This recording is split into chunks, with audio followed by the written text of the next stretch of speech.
Good morning, superhumans! I hope you're all having a good weekend so far. Sorry for being a couple of minutes late with the start. I was messing around with stuff, lost track of time as usual, you know, the normal thing. And it got to be start time and I hadn't even got the broadcast studio open or anything yet. So then I was opening software, trying to get stuff ready. Hopefully I haven't messed anything up, but good morning to you all. Now, very first thing this morning, I just wanted to do a quick shout out to a foundation called Bridging the Gap, which is a foundation for Indigenous health and education. So it funds research in healthcare and education with the goal of bridging the gap between the life expectancies of Indigenous and non-Indigenous Australians. There is currently about a 10-year difference in life expectancy for Indigenous versus non-Indigenous Australians. And a lot of that comes down to healthcare and education. And so what the Bridging the Gap Foundation is working to do is bridge that gap and improve life expectancy for Indigenous Australians through improved healthcare and education. So they do a whole bunch of different projects. Oh yeah, sorry, I should have mentioned it's a joint initiative of the Menzies School of Health Research and Charles Darwin University. So they do different research they've got all these different research projects and initiatives that they undertake. So that is a very cool thing. So I'm just going to, if I can get my windows sorted out, I don't even know where the chat is right now. Ah, there we go. Okay, so I'm now into the chat, and that is the Bridging the Gap Foundation. So, shout out to those folks for all the things they do. Now, where are we? Got to get myself a breather and work out what's going on. Okay, now, the other thing I wanted to mention just up the front, so another non-technical thing, but I think it's important. Here in Melbourne, we've been in isolation now for, I think it's 212 days, somewhere like that. It's a long time. We've had different levels of isolation imposed. So at the moment, we still can't leave home except for certain reasons, and we can't travel more than a certain amount. Now the thing is that many people have been holding on to the idea or the hope that once we got to a certain point, restrictions would be eased and some normal aspects of life could resume. And there were certain thresholds that were set. One of the thresholds was that we had to have a rolling 14-day average new case number for Victoria of 5 or less, and it's been heading in that direction, but there's no way we're going to make it by it's mathematically impossible to make it by the time that restrictions were meant to ease, so that's not going to happen. And so what I've been seeing over the last few days, in particular just interacting with people, is many people are they're just, well, a couple of reactions. One is people are despondent and feeling really down, and the other is people kind of giving up on it and thinking, oh, we've done enough, that's it. I'm just going to start doing things again and going out and doing things that I want to. And neither of those are good outcomes in terms of what that's going to do. So what I just wanted to say was, in these sorts of situations, it's even more important than ever to hold on to what little positive things we can and what little social interaction opportunities we have. So for me, being able to sit here and talk to all of you every week is a really big part of that, because, well, I'm in a good position here. I've got my wife and kids here, so there are 4 of us in the house. We have interaction all through the day, so we have our own little group and so we have those constant interactions going on.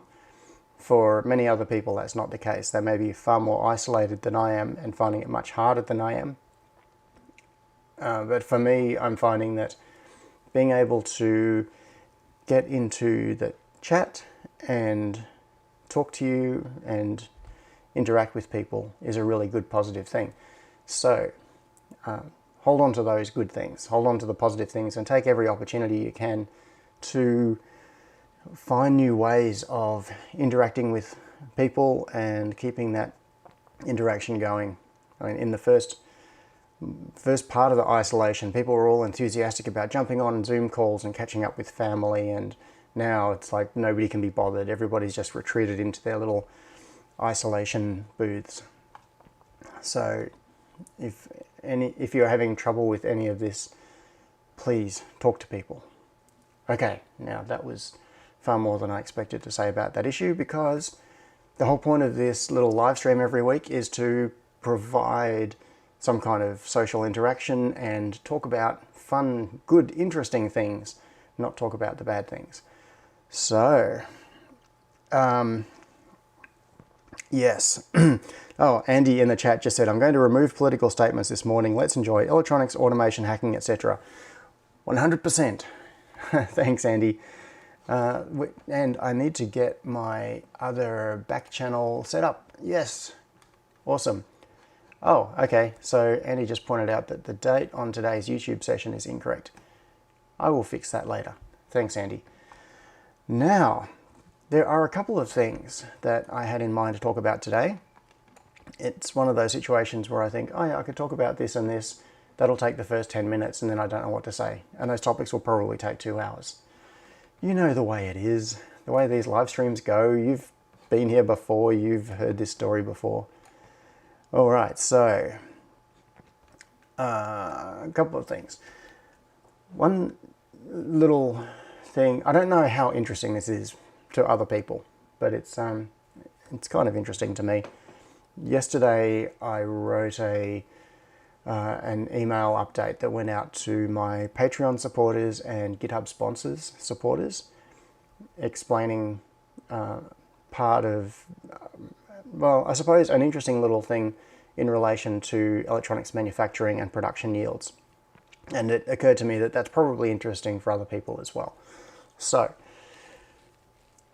where to begin with this? All right. Now, when you have something manufactured, say you are making a circuit board and it goes through a couple of stages. Once again, I'm doing the usual thing of looking around for props to wave at the camera because that's just what I do. So you start with a circuit board and so you have to go through a couple of stages. First stage is, in fact, I'm going to look for something because I think I've got a good example. Maybe, I don't know. Off camera for a second. Let's see what I can find in this crazy random tub of PCBs. So this is odds and ends PCBs tub.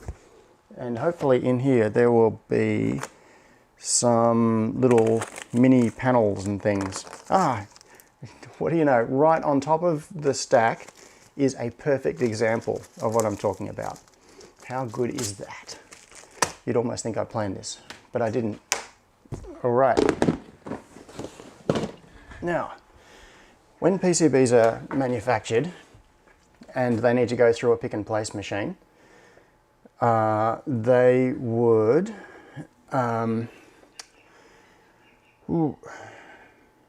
they need to be set up in a way that they can typically, so this is for a proper automated pick and place machine, not a silly little toy one like mine.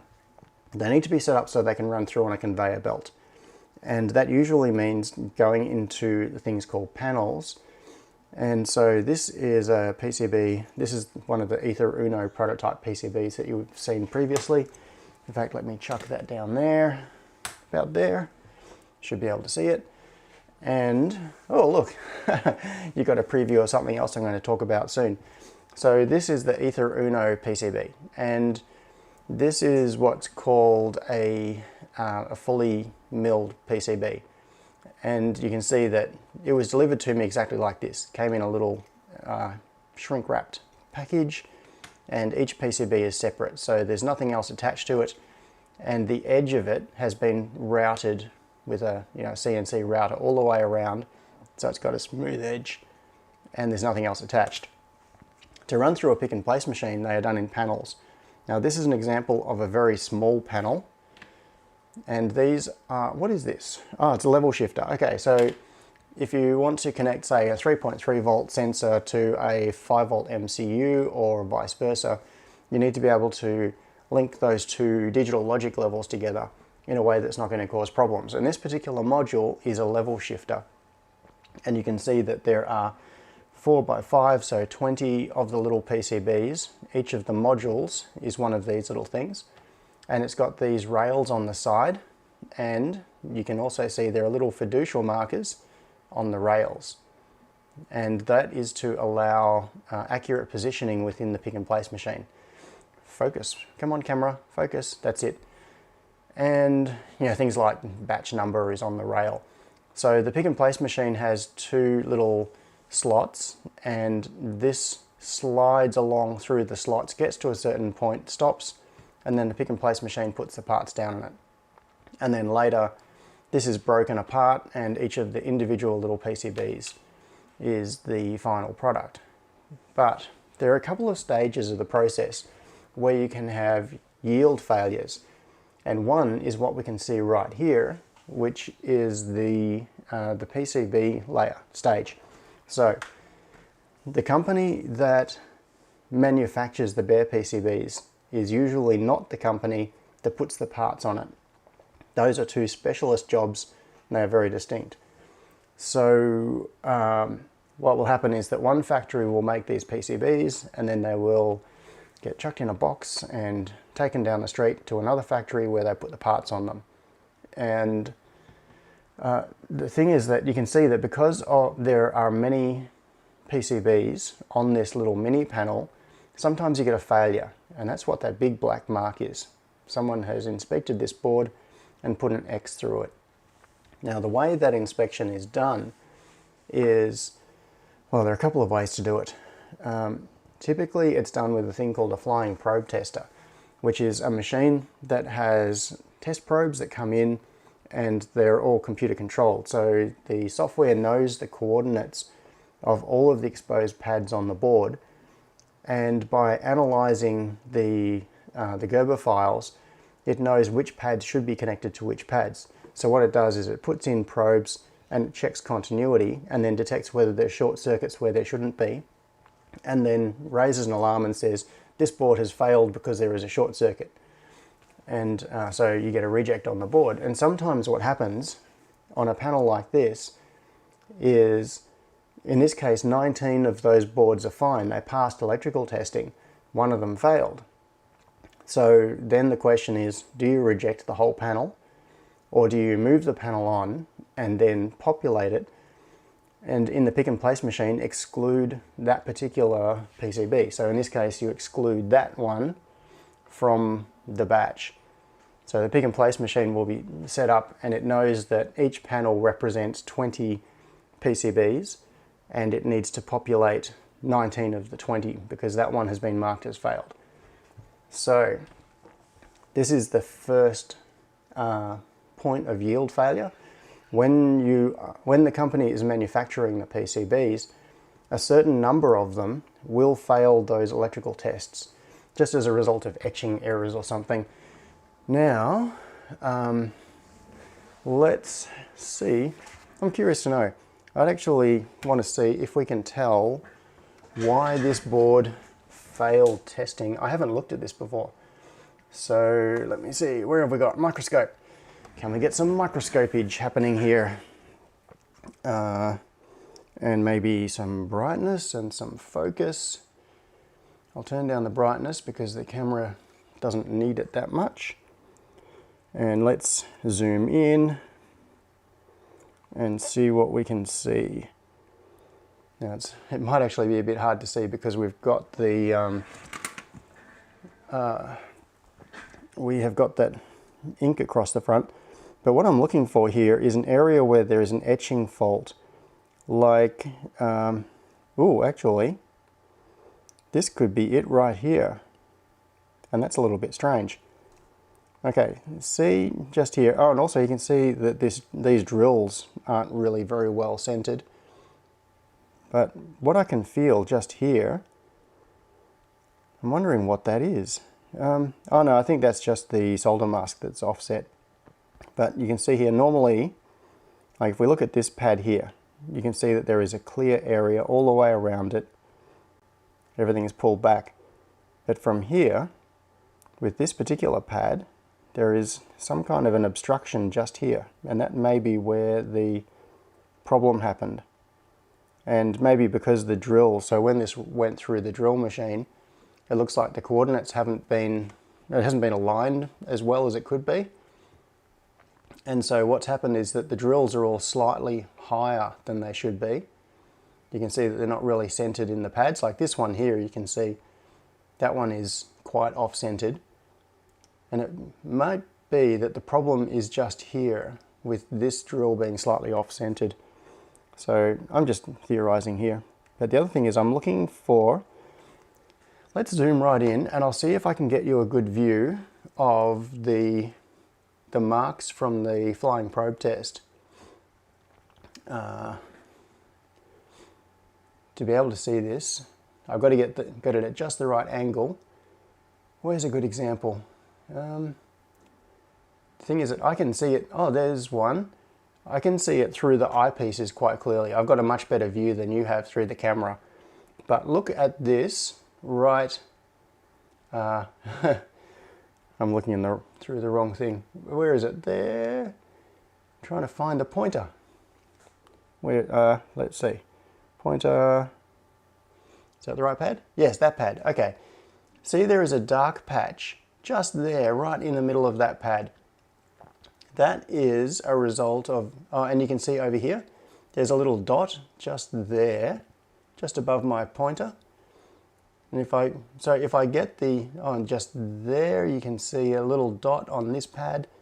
So if I get the lighting at just the right angle, you can see another one there, just above the pointer. Now, what those are the locations on the PCB where the flying probes or flying needles came in and made contact. And they come in very quickly, make a contact, and do the test and then come back out again. So when you see a flying probe system in action, it's really quite spooky. So yeah, when you start examining PCBs like this under a microscope, you notice all sorts of things that you don't see when you're just looking at them, with your naked eye. And this is all quite small, so we're zoomed in a lot there. It's each of these PCBs is tiny. So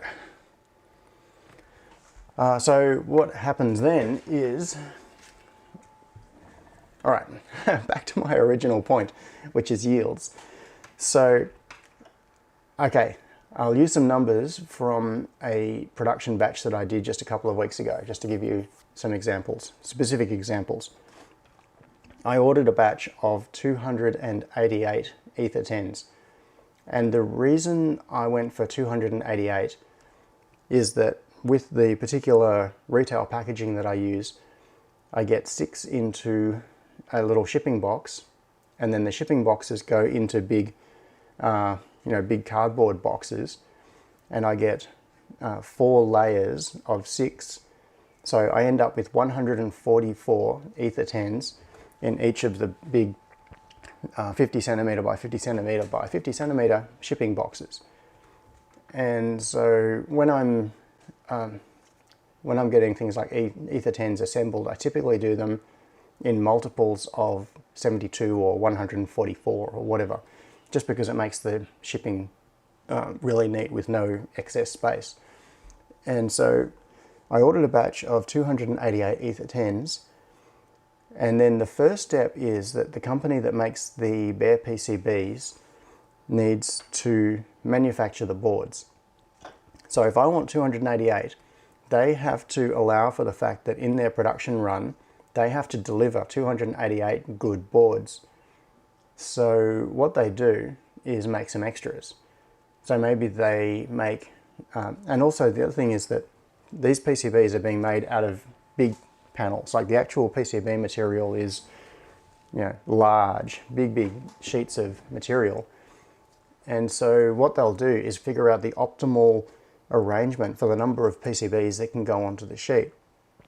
So if I ask for 288 of a product, they might end up making 294 PCBs, for example, just to allow for a couple of rejects like this. And maybe they, maybe they can fit 294 or 296 onto panels neatly. It fills up the panels in a certain way. So that's what they make. They just fill the panel. So there might be 294 bare PCBs that come out of the factory, and then they have to go to assembly. So maybe they make 294 and 2 fail, just for numbers' sake. So they've got 292. And those 292 good PCBs then go into the pick and place machine. But then maybe something goes wrong with the pick and place machine, and you might have a couple of boards where there are parts that have tombstone, which means they haven't sat flat. The surface tension has caused the part to pop up and it stands up on end. Or maybe there's a solder bridge or whatever. There will always be some failure rate through the pick and place process. And many of those failures will be fixable, easily or not so easily through rework. But once those 292 boards have gone through the pick and place machine, there may be a couple that haven't worked properly. So maybe they end up with 290 or 291 boards that are fully populated, they pass testing, and they're good to go. But I ordered 288. So they now have 290 or 291 boards. And a couple of those are perfectly good, but I haven't paid for them. They have just allowed for it in their costing calculations. They've allowed for the fact that there are going to be a certain percentage of failures. And so what they do is ship me the exact number that I ordered and paid for. So I get 288 boards that come back to me. But what happens with the extra boards? There are, there could be 2 perfectly good Ether 10s left over from the batch sitting at the assembler, and I haven't paid for them. What are they going to do with them? Now, in a lot of cases, what the assembler does will vary very much depending on your arrangement with them. A lot of the time, they will just send them to you. But in this particular case, because of the way shipping boxes work, it's not practical for them to take, say, shipping boxes for 288 Ether 10s and then put 2 extra in there. They just don't fit because the shipping boxes are set perfectly for the number that I ordered. And I ordered the number to suit the shipping boxes. So, so what happens over time, well, in my particular case anyway, with the assembler that I used, is they take those extras and they stick them on a shelf. And the thing is that this happens with me because I'm a recurring customer and I keep ordering the same thing over and over again. And I've been doing it with the same assemblers for 10 years. 11 years, I think. Yeah, 11 years. And so what they know will happen is that a couple of months from now, I'm going to come back to them and say, I need more Ether 10s and I want 144 this time. So now they've got a couple of extras sitting on the shelf and they can factor that into their calculations. And when they're doing their production run, they can aim to produce 142 instead of 144 because they've got a couple of spares sitting on the shelf. And then those spares get bundled in. I get the number I ordered. They don't have too much wastage and everything is fine. So, but there's another complication, and that is that I change designs from time to time. There was a big change, it's many years ago now, but when Arduino went to the R3 headers, And the R3 headers came out with the Arduino Uno, so you know that was a long time ago. Before the Arduino Uno, there were the R2 headers, and in fact before that there were the R1 headers. Not that anybody really remembers those, but the R2 headers added some extra pins on the Arduino header, and the result is that at that time, when I went from the Ether, no, it was the 2010. The model before the Freetronics 11 was called the 2010 because it came out in 2010, and the 11 came out in 2011, which is why it's called that. And that was when I did the transition. So yeah, it's 10 years ago now, 9 years ago. And so I updated the designs of a whole lot of products and added the extra pins on the headers. So when that sort of thing happens, the assembler is then left with boards that they have made that are perfectly good. They're from a previous production run, but they're just leftovers. They've fully passed testing. They are just as good as the boards that were shipped in the production run, but then they can't do anything with them. They can't send them to me because if I've ordered the new version of that particular board, there are going to be these odd boards that aren't the exact same version. They're the previous revision.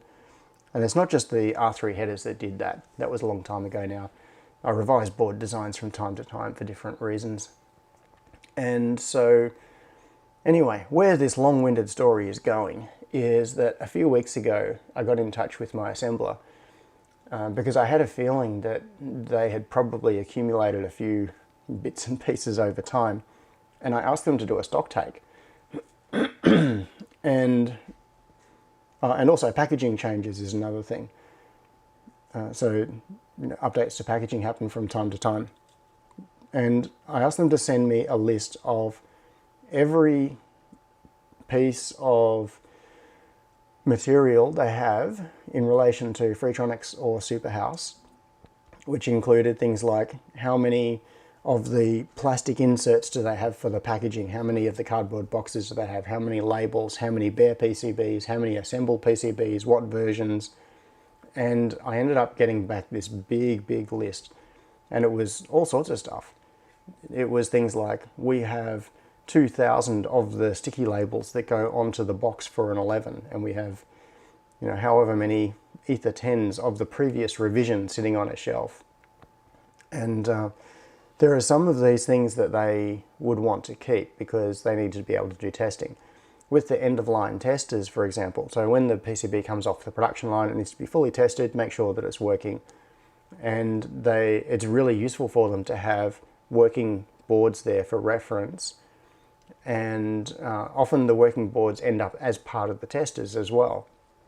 So things like the Freetronics 11 and the Ether 10, they often end up building into their test jigs. They just use it as the brains of the test jig.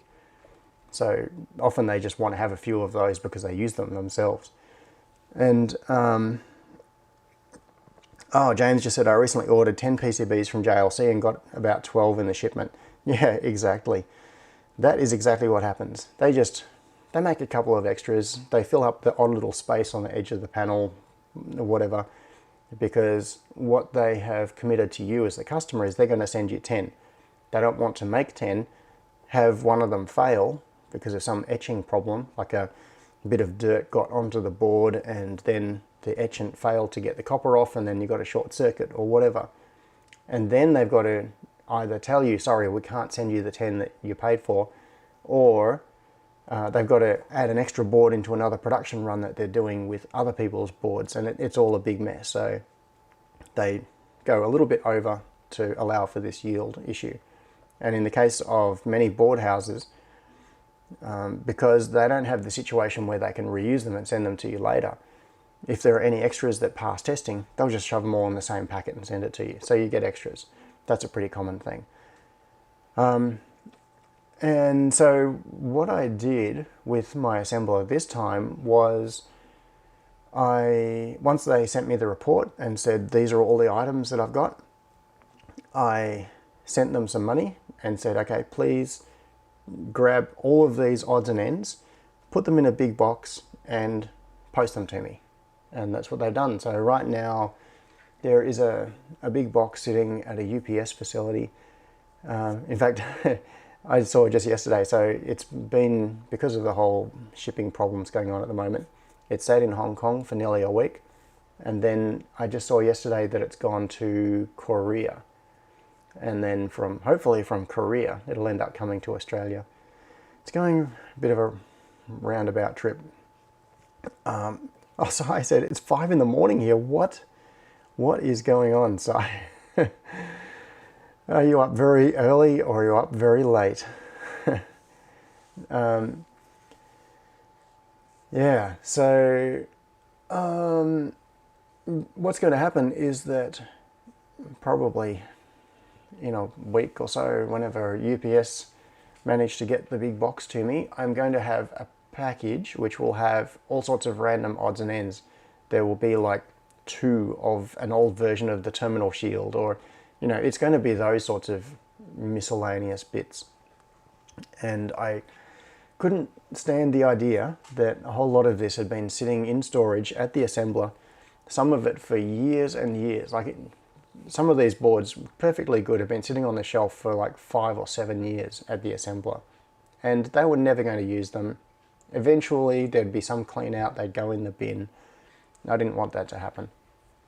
So what I'm doing is putting them up for sale on the Superhouse site at super discounted prices for, like, depending on what they are, but they'll be like $1 a board, or a couple of dollars or whatever. So they'll be in the members section, and that is accessible to all supporters from GitHub sponsors and patrons and that sort of thing. So if you are a patron or a GitHub sponsor, you'll have access to all of that. The boards aren't here yet, but when they are, I'll put them up in that section on the site. Anyway, so that part of it isn't relevant to anybody else, but I think the backstory is kind of interesting. The whole thing about yields, and you have a certain percentage failure at each stage of the process, so you have to allow for it. So if you want a certain number of boards as your end product, that's what you're getting. You need to work backwards and say, I'm going to have a certain percentage of failures at the pick and place stage, so I need to assemble more than I need, and then working back from that, you're going to have a certain percentage of failures at the bare PCB stage, so working back you have to create more than you need, etc. That's just the way it goes with manufacturing. Alright, so is there anything else to say about that? I don't think so, unless anybody has questions about it. Okay, so what was I going to talk about? I've got a couple of things. Alright, so the other project I've been wanting to talk about is Swag Badge. And right up front, I should point out that it is... Alright, first, I'll explain what it is.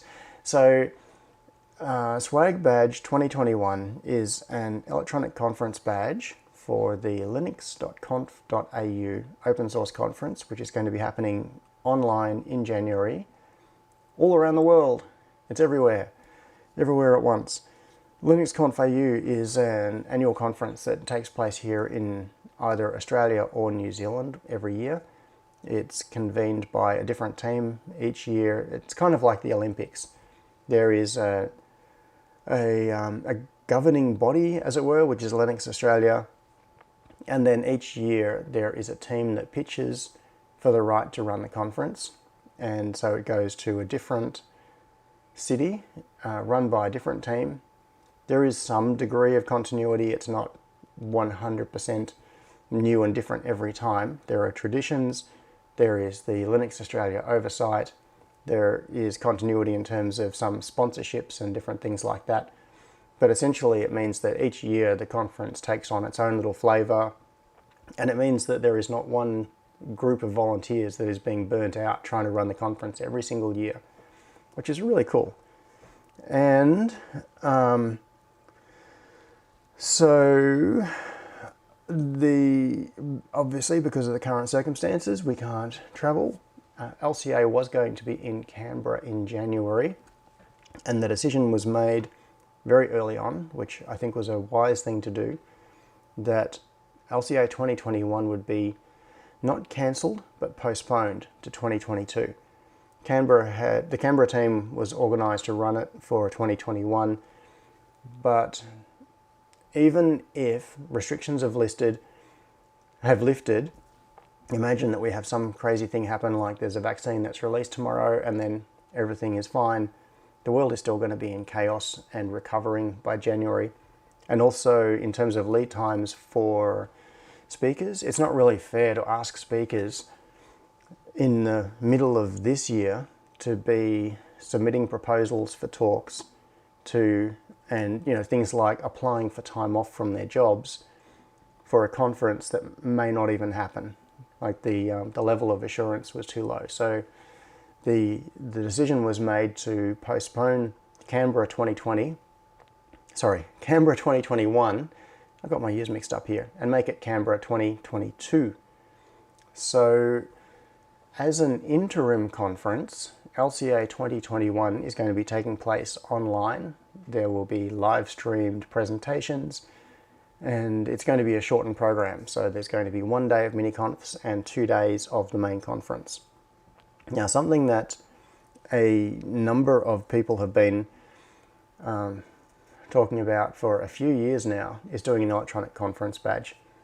I think this tradition may have started at DEF CON. I'm not 100% sure on its origins, but DEF CON is certainly what is known for badge life and electronic conference badges. So the idea with an electronic conference badge is that it doesn't necessarily replace, but it supplements the name tag that you hang around your neck. So you've got a lanyard with a badge, and it says who you are and what sessions you're allowed access to and all of those sorts of things, whether you're a speaker, etc. And it's an electronic version of that.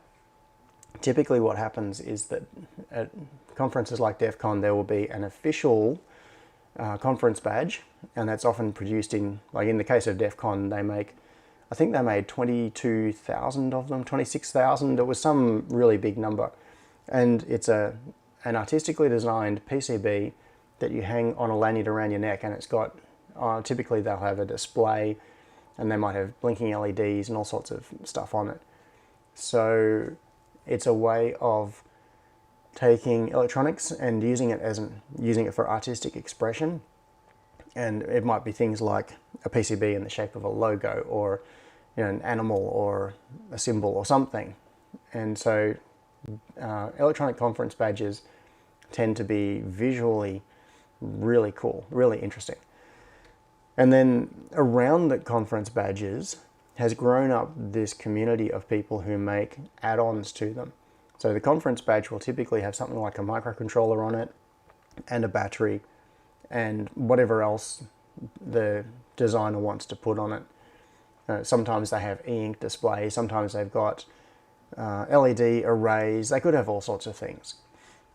And so a couple of years ago, there were add-ons that were designed for a conference badge, and so there needed to be a connector that went between them. And there were a couple of ad hoc versions of this. There was a version that was done a few years ago that had, I can't remember the details, I think it was 4 pins. And then someone just came up with the idea of doing it. And then there was a discussion that, hey, maybe this should be defined, not just as a one-off thing, but actually defined so that other people can do the same, and then they can make add-ons that plug into badges, and they can be interchangeable because they're all using the same header. And so the 4-pin SAO header was dreamed up and drawn on a napkin or whatever. And the original header, so the 4-pin header, had ground, 3.3 volts, and I2C, so SDA and SCL. And that was it, 4 pins. And the idea was that you could do whatever you like with an add-on. And you can think of it, I suppose, as a very simple shield format. If you think of the conference badge as being like an Arduino and the add-on as being like a shield, the little header that is used is like the headers that allow you to plug the shield in. And by standardizing on that header, just like with shields, it means that you can design different things that plug in and they'll be compatible. Now, whether they're software compatible, etc., is a totally different thing. But people did things like design little bits of bling that they would stick onto their conference badge, and it would just be like a logo with blinking LEDs on it, or it could be something much more substantial than that. But the idea was that the badge was the carrier, and then you'd have add-ons for it. So this has been discussed over the space of quite a long time. In fact, where do I have it? I think I might have it up here. Oh yes, I do. So back in 2017, John Spencer, who I think might be here in the chat, I'm not sure if I've seen his name fly by, did some experimentation with a conference badge concept, and the idea was this was going to be an electronic conference badge for LCA 2018. And this is the PCB from one of his prototypes. And there are a couple of cool and interesting things in this. So you can see that it's got a footprint here for a Vroom 32, so this would have had an ESP32 on it. And this, what we're looking at here, is the back of the badge. So if this was hanging on a lanyard, with the lanyard clipped into these two holes, it could be hanging like that with the lanyard going around your neck, and this on the back. And it's got, let me see what else is there. Oh, there's a CP2102, so there's a USB interface on it. Not even sure where the connector is. Is there a connector? I don't see a connector. That is strange. And that actually really confuses me. John, where is the connector on this for USB? Oh, it's on the other side. Okay, it's up here. I was looking on the wrong side of the badge. So that's the back of the badge, this is the front. And the USB connector is up there. And it was also designed, so on the front for the user interface, it was designed to have a couple of things. One is an e-ink display. So this is an e-ink display, and it had the word OK added onto it years ago. So e-ink displays are non-volatile. For those who haven't played with these very much, you can think of it as being a monochrome display with a really, really slow refresh rate that holds its display when you take power away. So what you can do is update what is displayed on it, which is very slow. You can't run video or anything on it. It's just it takes ages to do an update. So you update what's on the display, you can take power away, and it just keeps displaying it forever. So this one passed its test, which means it says OK on it. And so then this went through, you can see this little cable passes through the slot in the PCB. This would have been attached on the front with double-sided tape, and you can see the words are upside down, but that doesn't matter. We can fix that in software. And the tab bends around this side, and then there would be a little connector that goes on here. Oh, John is in the chat. Awesome. So all of what I'm showing you so far is all background to the Swag Badge 2021, which I will get to, I promise. So this little ribbon cable or flex cable bends around, and it would go into a connector on the back of the PCB. So on the front of the badge, oops, everything's reversed for me. You have the big display in the middle. There you would see the ESP32 exposed there with the antenna. PCB is pulled back from the antenna to improve performance, and it could hang one of two ways. You could either use these two holes and have it hang vertically, or which way? That way. Use these two holes and have it hang so the display is horizontal. That the badge would work either way.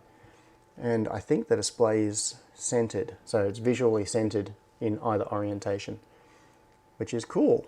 And you can also see up here, these silver rectangles are touch sliders.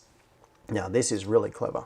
I'm going to chuck this over under the other camera so that you can have a look at this overhead. There we go. So let's see. All right, so here we're looking at the front of the badge. Which way am I going to orient it? I'll orient it this way, just because it kind of feels more natural to me to have a badge hanging like that. And you can see the e-ink display goes through it, comes around and goes into the back. And to interact with the badge for doing things like menus and whatever else you want to do, it's got these little rectangles on it. And these rectangles are touch sensors, so they're using the cap touch input on the ESP32. But it's not just a single button that you touch it. It's actually a slider so that it can detect the position of your finger along the slider. So you could do, menu up and down by sliding your finger on it. And let's get a bit of zoom happening here. Oops, I don't think we want to go microscope level zoom, but we want to go a little bit more zoom if we can get focus on the camera. Maybe we do want to go microscope level zoom so you can see this a bit better. Let's do that. I will pull up the microscope and pull it out to minimal magnification so you can see it, and because it's all white, it's massively glary. Oh, there's a good view. That's better. So you can see there that there are two touchpads. There is this touchpad and this touchpad, and they have these triangular fingers that come into each other. They're not making contact with each other, they're electrically isolated. But what you can do is, if you touch, for example, up the top here, you would get a very strong signal from this input, but not from this one, and vice versa. And if you touch in the middle, you'll get about the same value coming back from this input as from this one. So you can figure out, based on the relative strength of the inputs on these two, where there is a finger on the slider. That's the idea anyway. And John experimented with that. So this was back in 2017, and that was going to be, well, we were hoping that that was going to be a conference badge for LCA 2018.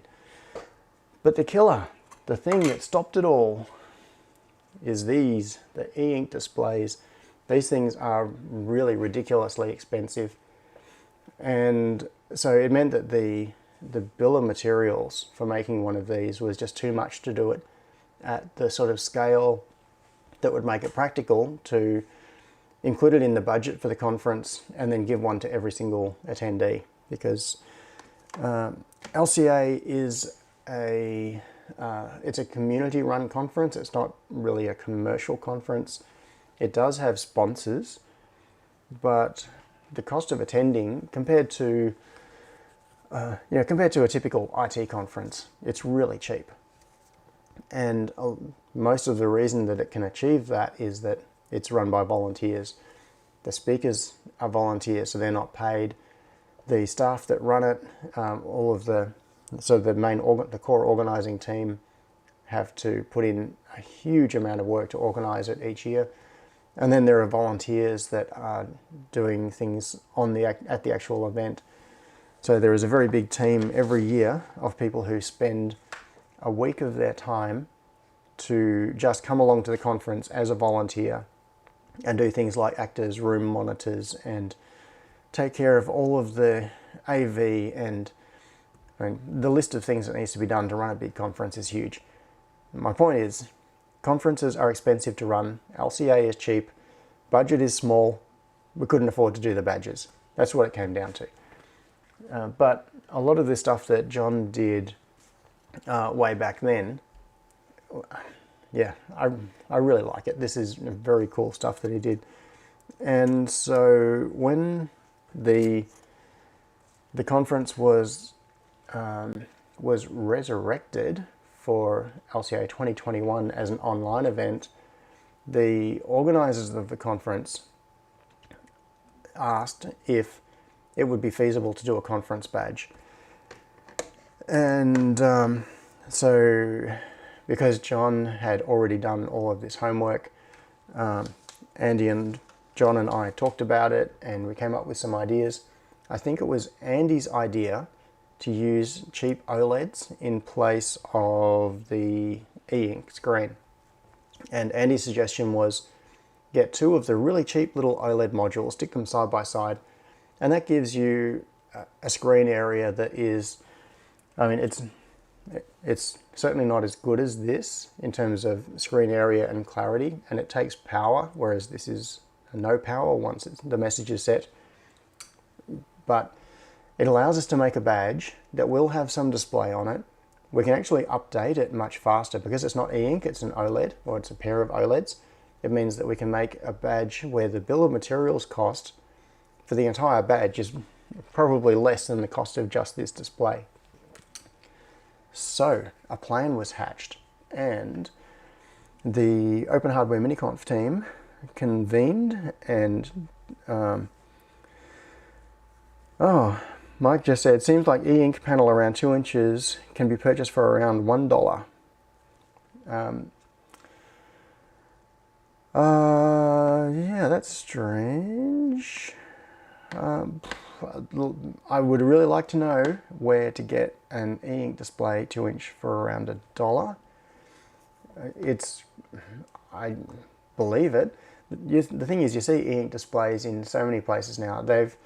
It's one of those technologies that has certain limitations that mean that you can't use it in many in many applications.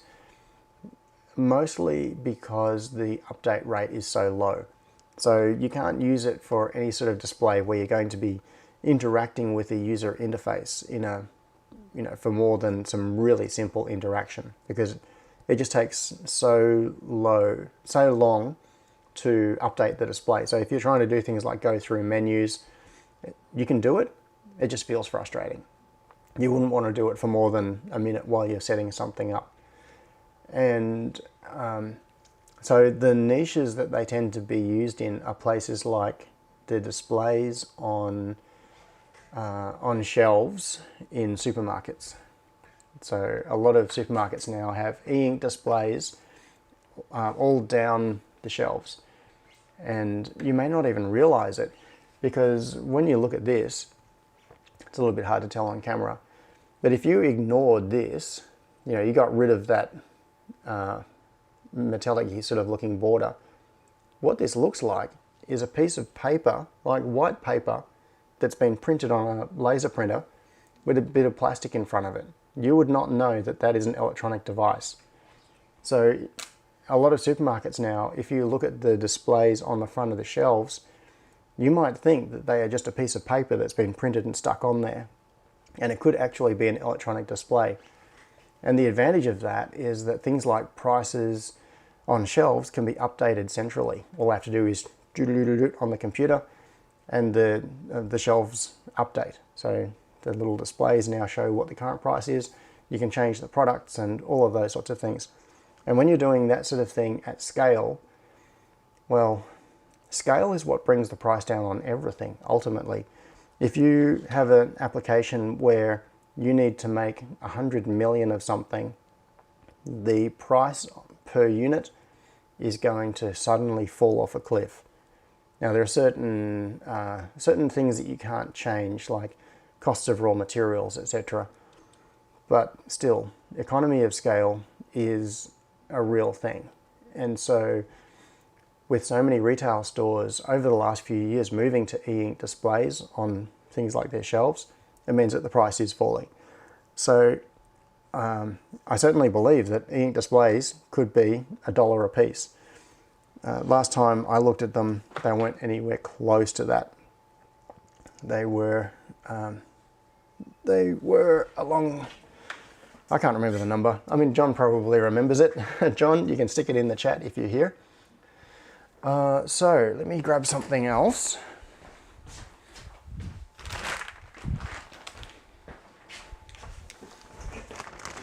So what we ended up deciding to use are these. This is a big bag of displays, which I just happen to have. I don't know why. I think these might have been ones I bought for the donkey car or dingo car project. I can't remember. Anyway, I ended up with a whole bunch of these displays. How do I open this thing? There it is. So this is what I'm talking about. They're just little 0.96 inch displays. It's a single color OLED, I2C interface, so 4 pins on it. And the driver chip on this is the SSD 1306, which can be given a couple of different I2C addresses. So on the back there are little solder jumpers, and there is a resistor across between two of the pads which sets the I2C address, and then by just bridging across the other pad or changing the position of the resistor, you can change it to a different address. And what that means is we can put two of these on the same I2C bus and address them independently. So where am I getting to with all of this? Oh, interesting. This was is a bit of a trip down memory lane. This is my hand-done sketch from, what does it say? Linux Conf 2013. Yeah, so 2013 was when I was first looking at doing an electronic conference badge. And in fact, you can see I drew a real person's name on there, Simon Lyle. Simon is a long-term LCA person. So what I was doing here was representing what a conference badge could look like, and this was based on the Leo stick. And the idea was that this one would have an ATmega 32U4 on it, and then the bottom of the badge would have a PCB plug. Oops, it's backwards, integrated with it. Let me just do this. Works out better. You can see it better. Overhead, go. Come on, camera, give me some focus. Back it out a little bit. So this was my sketch from 2013, and the idea was, I was trying to come up with how it could work. RGB buttons, LEDs, and the idea with this one, so this was really trying to make it cheap. This was an actual sticker. So the idea was that the badge itself would be a microcontroller. Essentially it would be an Arduino Leonardo, because it's got the ATmega 32U4 in it, and you could plug a USB cable straight onto the PCB, same as you do with a Leo stick. So for reference, this is, I'll pull that little shield off it. This is a Leo stick, which is a board I designed, can't remember when, 2012 I think. And that's what led to the 2013 idea. So you can see that it's in the memory stick form factor. The PCB is a bit thicker than a normal PCB. I think it's 2mm, I can't remember. Let's see, we can find out. Yes, 2mm PCB, and that thickness of PCB allows the USB contacts to be made as traces directly on it. So this can just be plugged straight into a USB socket, and you've got an Arduino in a USB socket. So my idea following on from this was to take this same architecture and just expand it. And you can see here the bottom of the PCB would have been that socket, and then the equivalent of a Leo stick, all of the circuitry integrated on here, a footprint for an XB module so that we could have communication between the badges, and then all the badges could be the same. And the idea is that for the conference ID, all I would do is print the name part of it as a sticker and stick it on the front. So that was my very, very early concept. That piece of paper has been sitting in that box for 7 years. And then that is what led to this little bit of awesomeness that John made in 2017. So, bringing this all back up to the present day,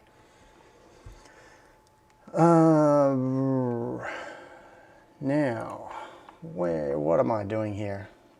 I don't know. I need a drink. Please excuse me for a second.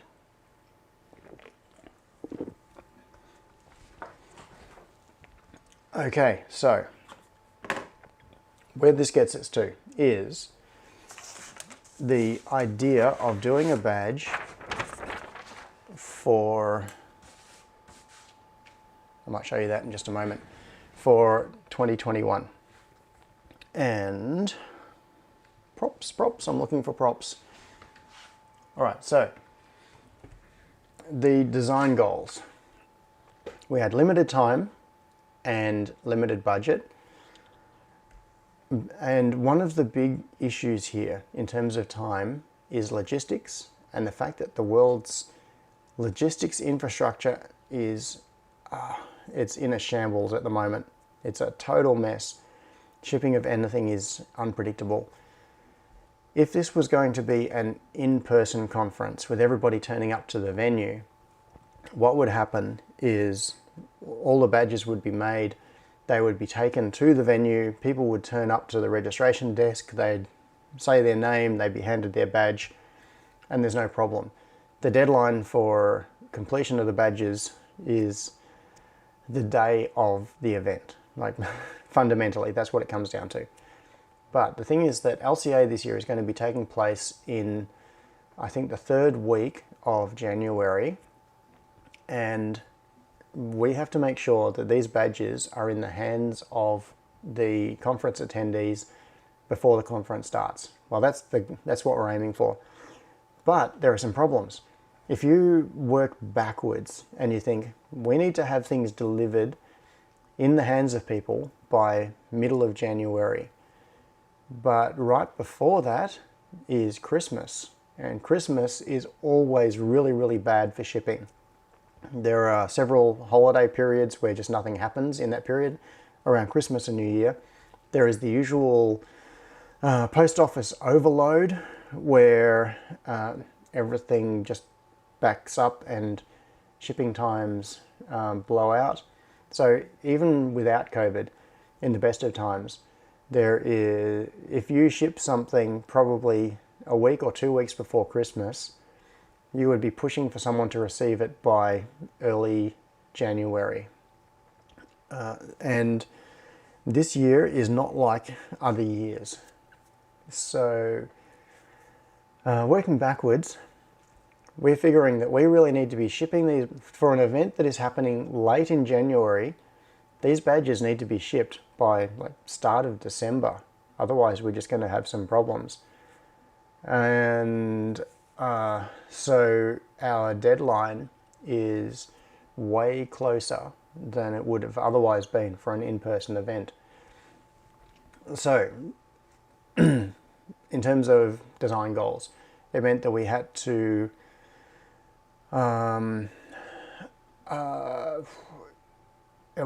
be cheap in terms of the bill of materials, because that's just a given.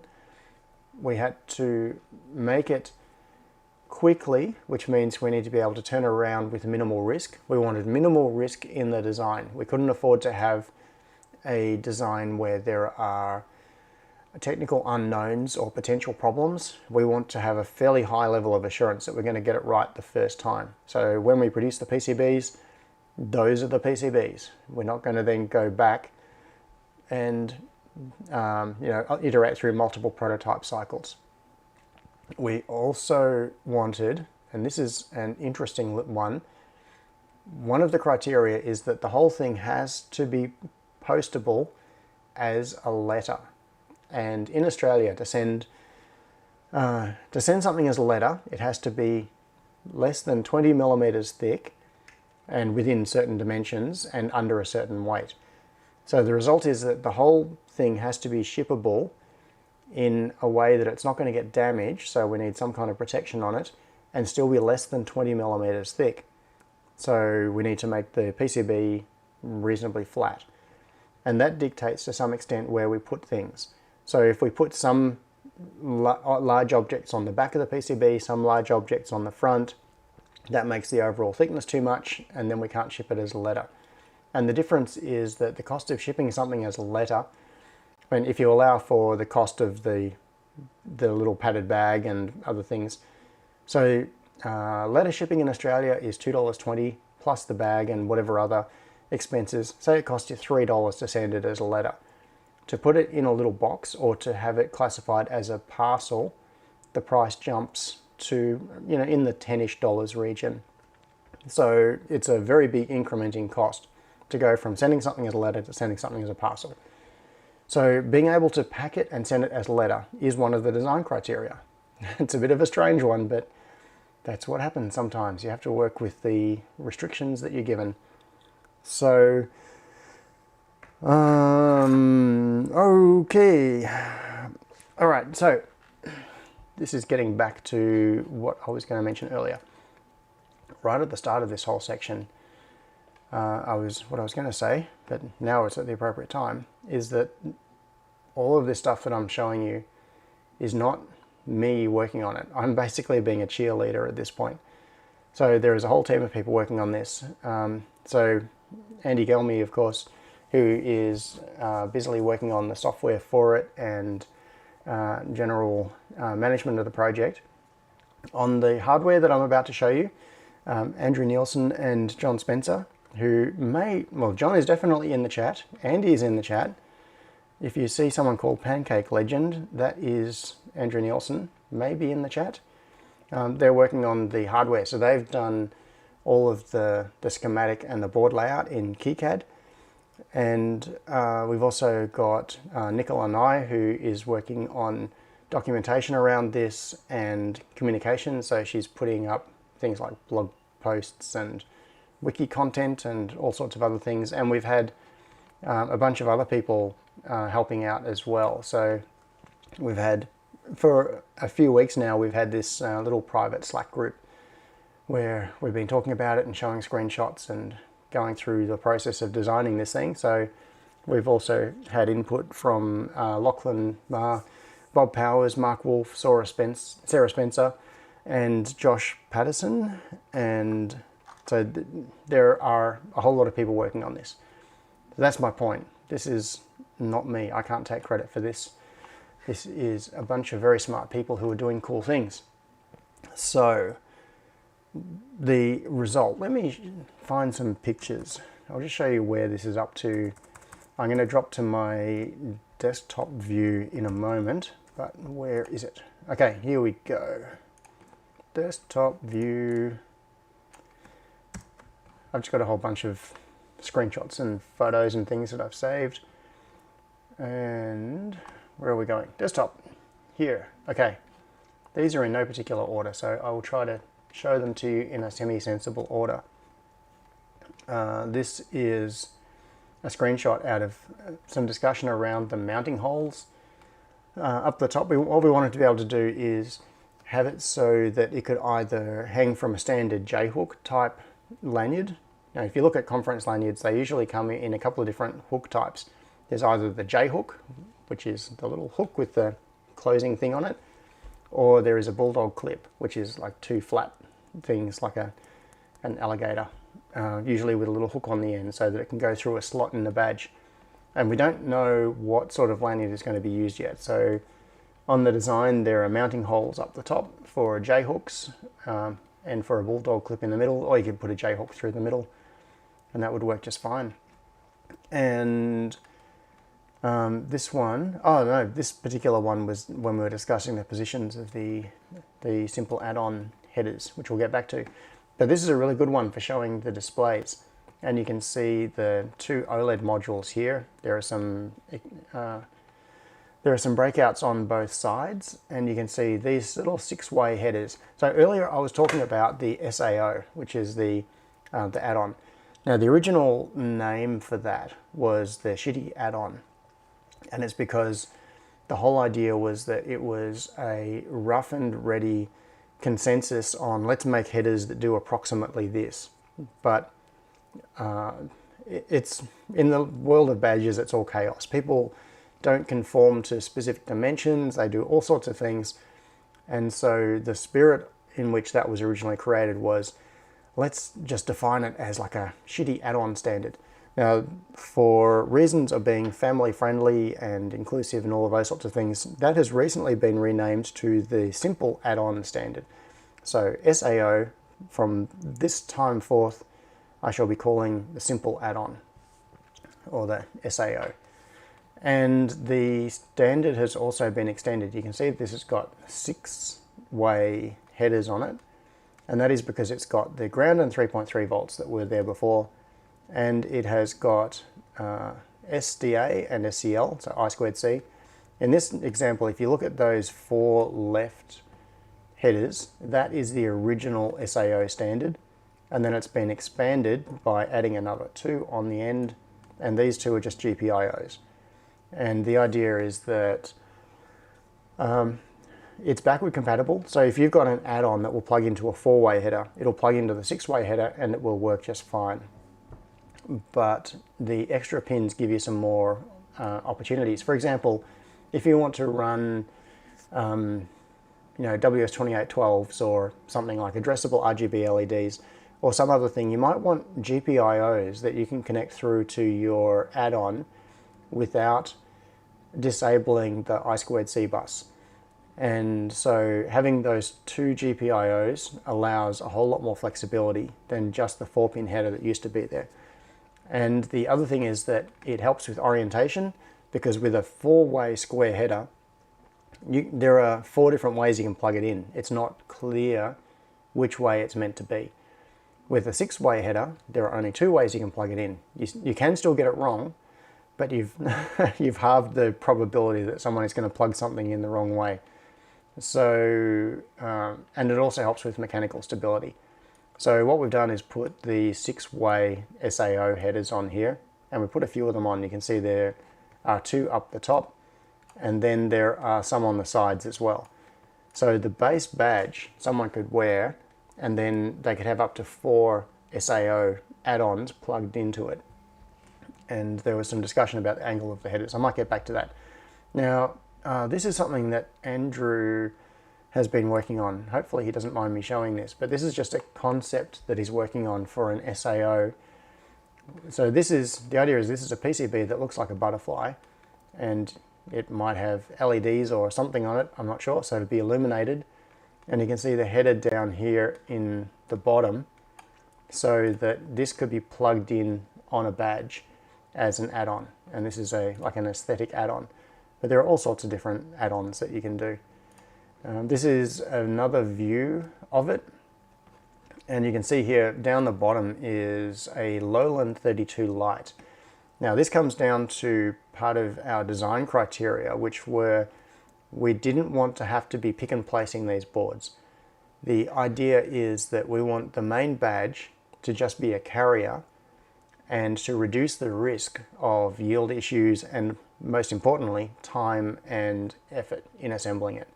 So we want the main PCB to be a carrier for other things. In this case, the PCB, it offloads all of the work of the microcontroller to the Lowland 32 module. So it's going to have an ESP32 on it.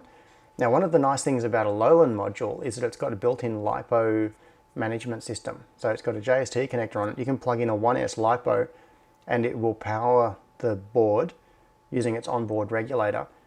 And you can also plug in USB and it will recharge the LiPo. So that solves one of the big problems for a badge, which is how do you manage power on it? Normally, in most situations, we would have to put some kind of power management circuitry on this badge. But by using a Lowland module and just plugging it in, it solves a whole lot of those problems. So just recently, I placed an order for 660 of these little display modules and 320 Lowlands, which are probably some of the largest orders I've put through AliExpress so far.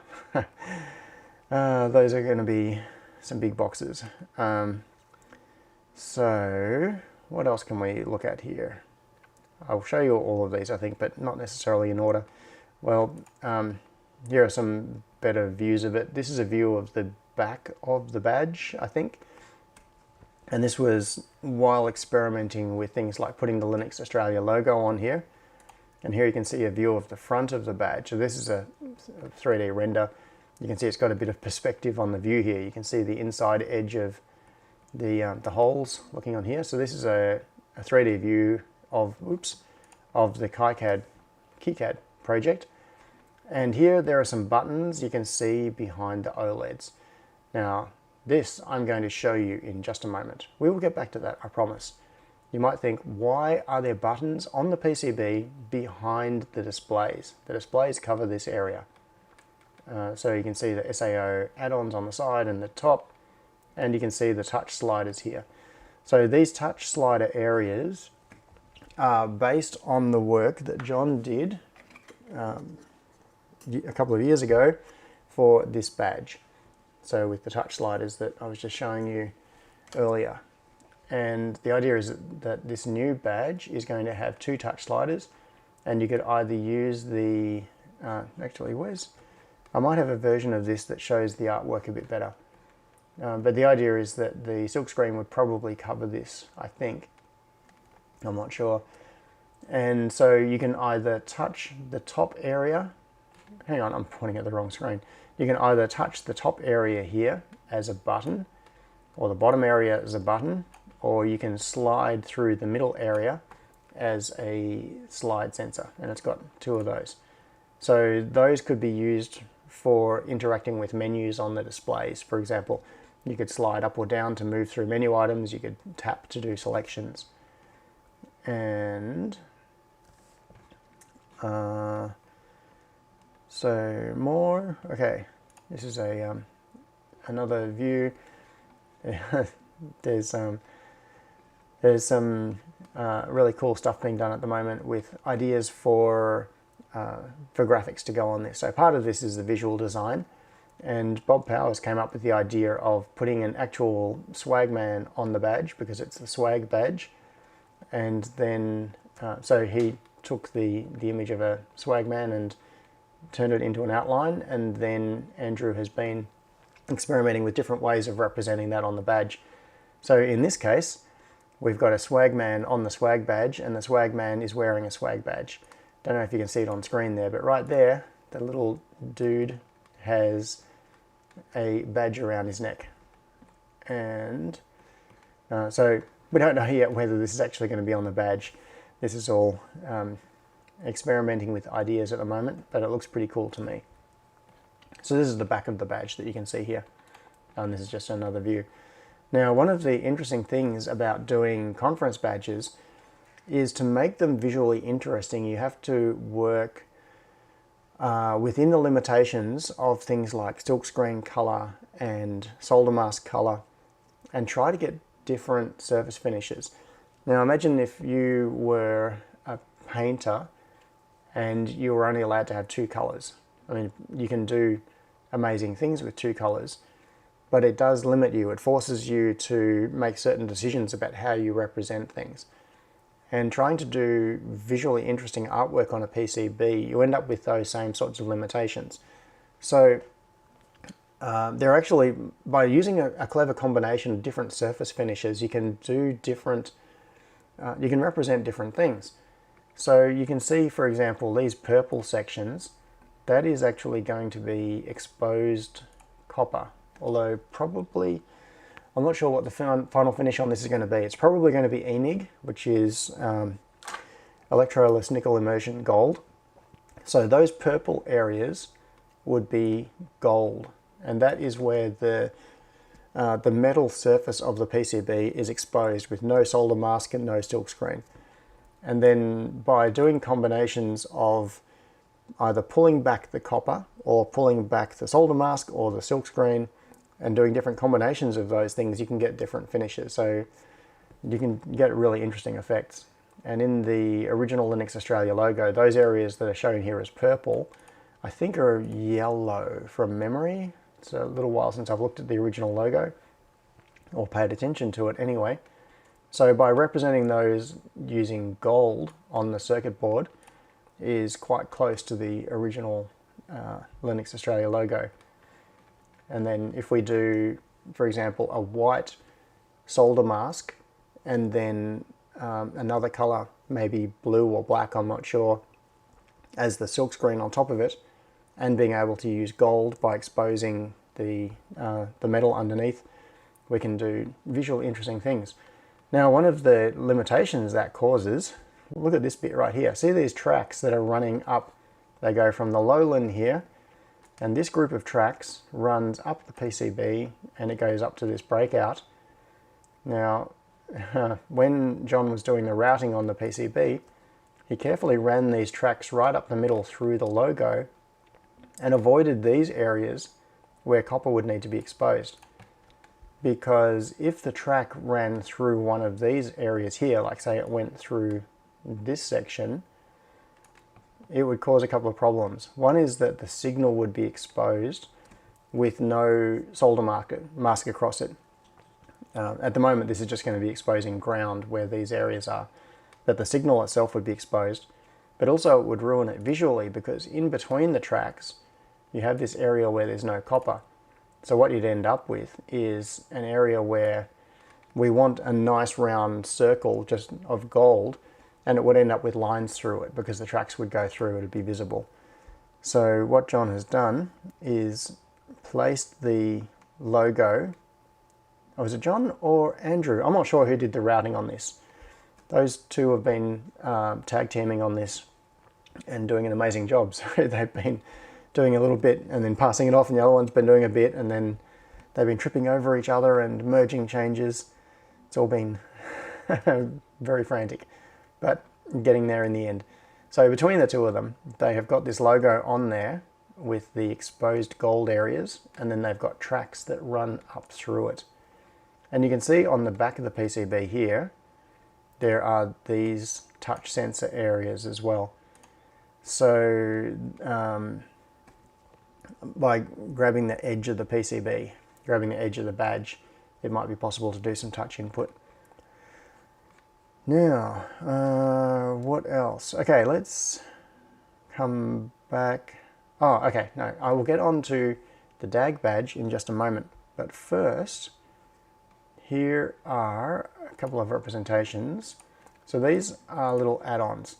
Okay, I'll back up a little bit. No, not that yet. Let's go into Fusion 360.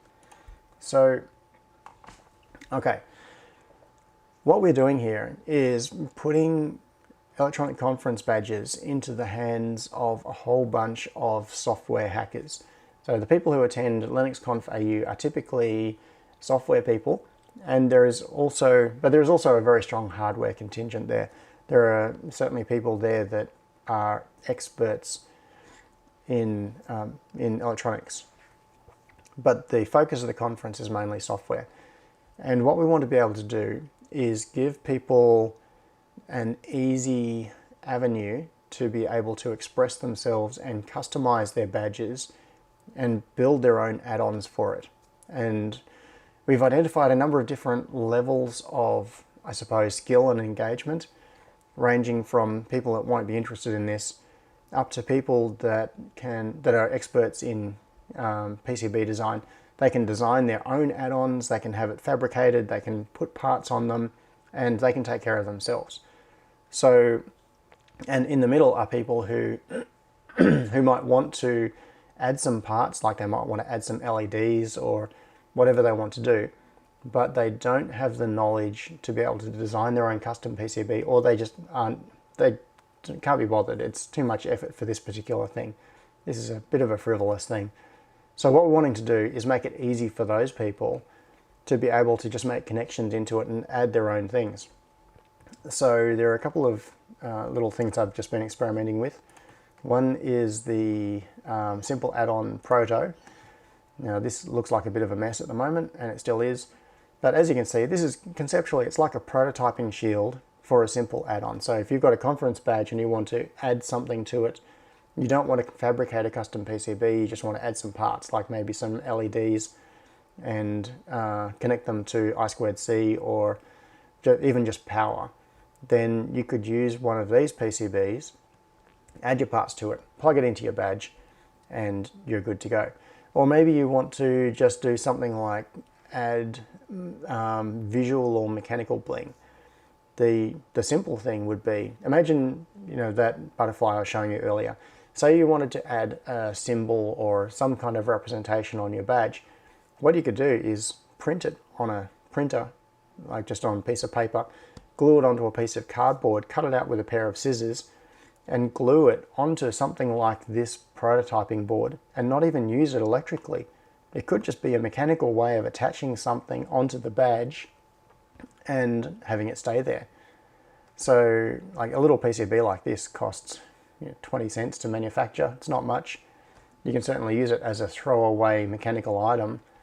So what we may end up doing is including at least one of these little simple add-on protos in with each person's badge, and they can use it electrically if they want to, or they can stick things on it if they want to, whatever they want to do.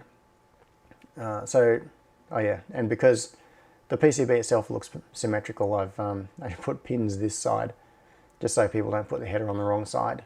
And for people that want to connect alligator clips, this is another little one I did. The silk screen looks a bit of a mess here just because of the way the render is coming through in Fusion 360.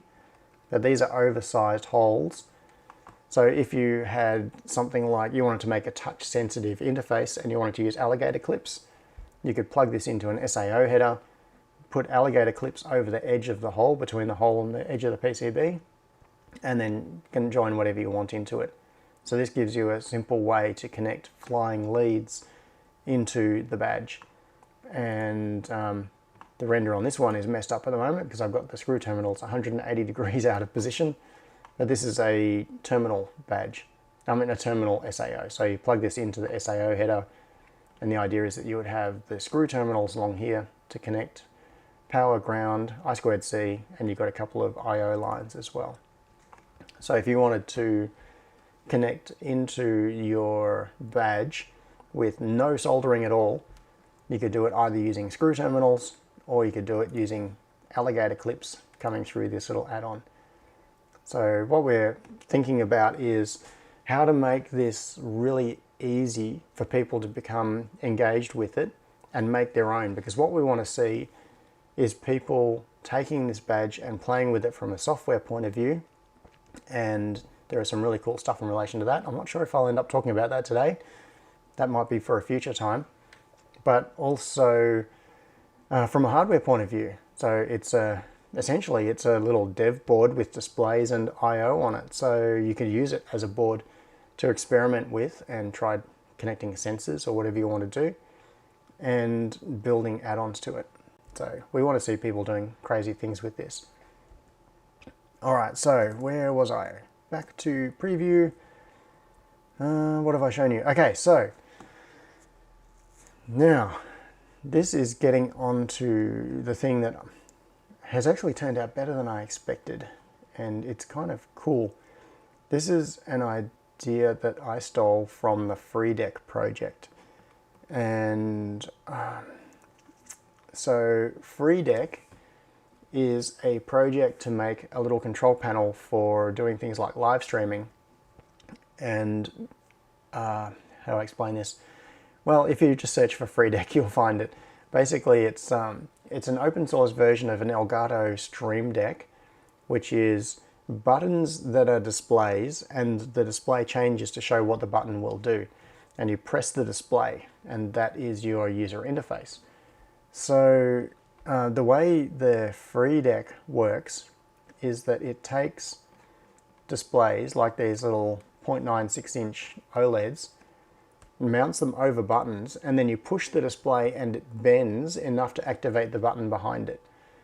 And when I first heard that, I thought that is the stupidest idea ever. Because why would you take a screen, like you've got a little glass screen, and push on it to bend it to activate a button? It just seemed crazy and prone to breakage and not working properly and that sort of thing. But sometimes these crazy ideas are the things that are the spark of genius.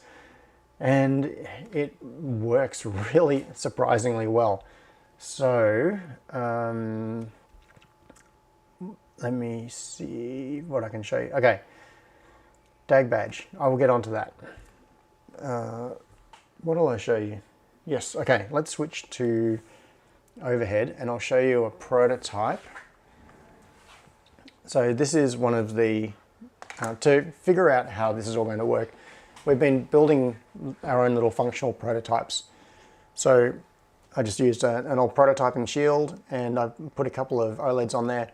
You can see a flicker on the camera there just because of the refresh rate of updating these screens. if I just look at it, I actually can't see that flicker. It's only coming through on the camera. And you can see there's a Lowland above it. So the Lowland is connected to these two displays, and it is updating what's on them.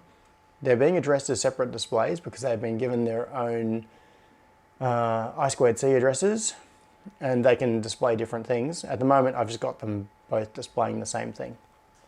And then these displays are mounted, I'll give you a better view of this in a moment, so that there is a button under them. You can see the display is mounted with its little pin header with the plastic spacer, which is about 2.5 millimeters thick.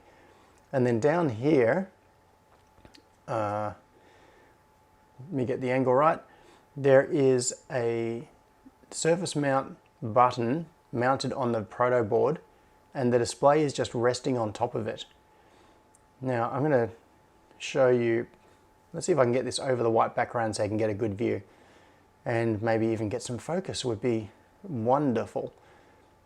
But if I press on this screen, you will see that it bends.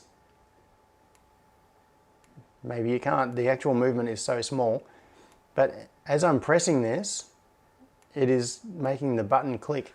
I'll see if you can hear it. I'll just put it near my microphone. Yeah, so that sound is squeezing the screen. So I'll just put this back down so you can see it. So what I can do is display something on the screen and then just physically press the screen, and that button is being read by the ESP32 and doing something. So if I press that, you can see that it's responding. So we can display menu items or icons or whatever we want to on these screens and then use them as user input. And as you can see, it's pretty reliable. I am amazed at how good this feels. I thought that it would be like a horrible feeling to be bending the display and activating the button, but it works amazingly well. You just push on the screen, it goes click, and it works as a button. Now, what I'm actually doing, I've been deliberately only clicking the left one here, because what I've got set up at the moment in the code on this is each time I click one of these buttons, it sends an MQTT message, and then in Node-RED I've got that linked into my home automation system. So the left one, when I press it, is sending a command that turns on the lights here in the lab. The right one turns the lights off. So if I click that, let's see what happens. Hey, the lights have just turned off. So now I'm sitting here in the dark and the display has gone off. So what I've got in the code is it displays a circle. So basically it expands and makes a circle come on when the lights are on, and it blanks the display when the lights are off. So now if I press the left one, it makes the circle come up and the lights turn on.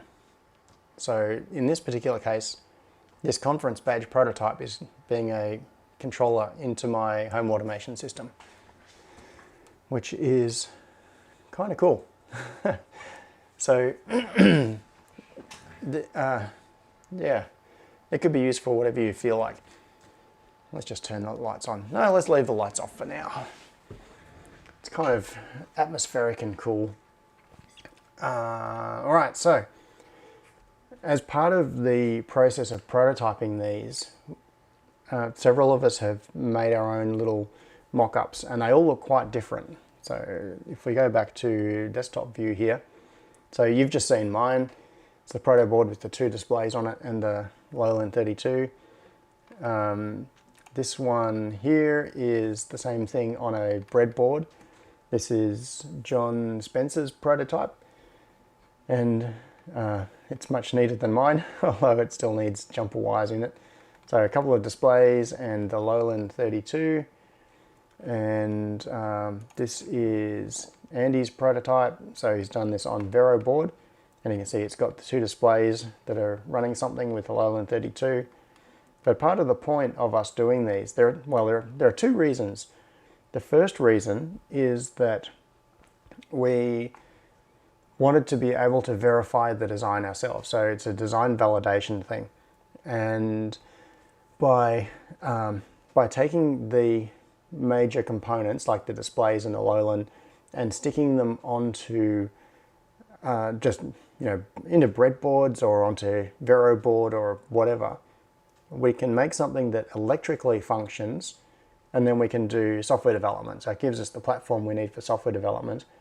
And we can also, we can just validate that everything is working. But there is a secondary reason. The secondary reason is we want to be able to let other people build their own badges, people who don't get the conference badge. So part of this is about making it go beyond LCA 2021 and the limited number of people who will get one of the official conference badges. So we want to, partly that's because we're still very unsure about the whole international shipping situation. LCA 2021 will have people from all over the world participating. It may not be practical for us to post badges to anyone outside of Australia. Now, right now, Australia Post is not accepting any international letters or economy packages.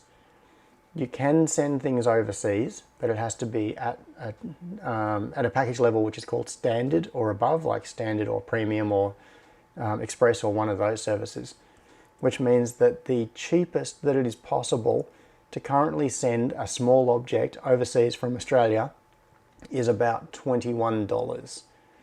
And that cost is just, it just makes it, it's not feasible.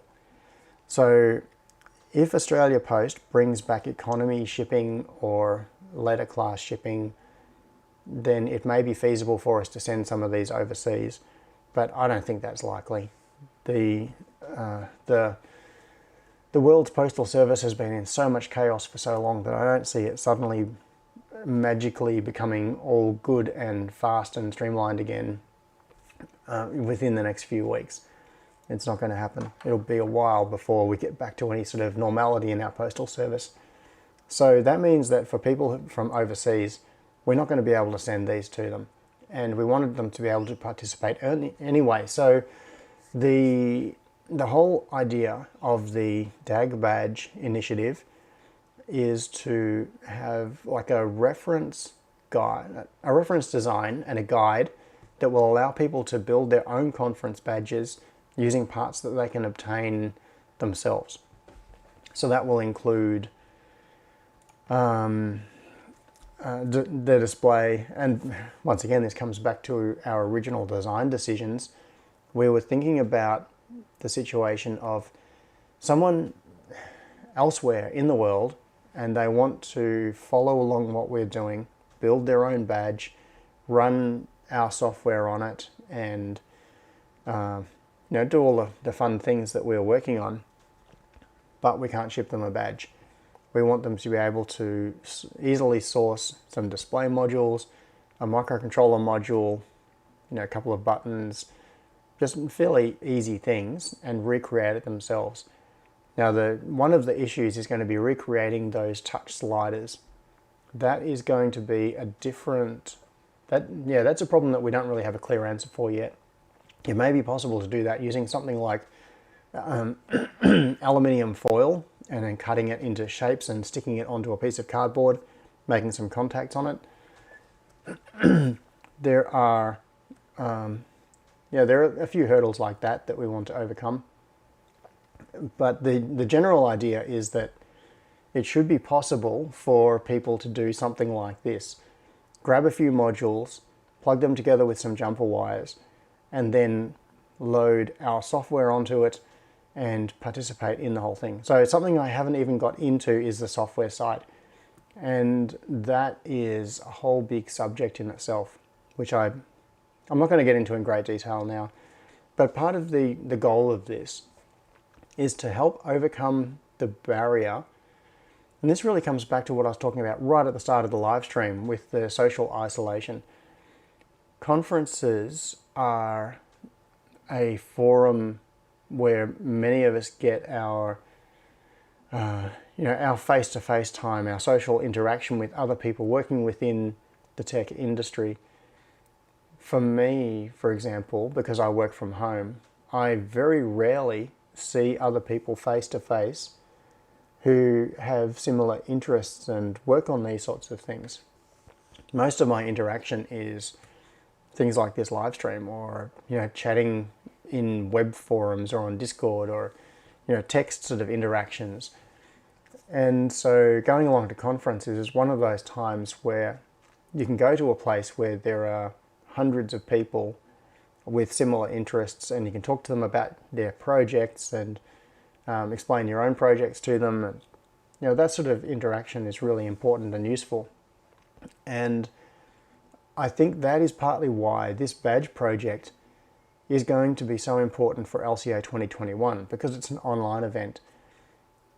Now, what I mean by this is the badge itself. So our plan is that the badge itself is going to be a mechanism that people can use to interact.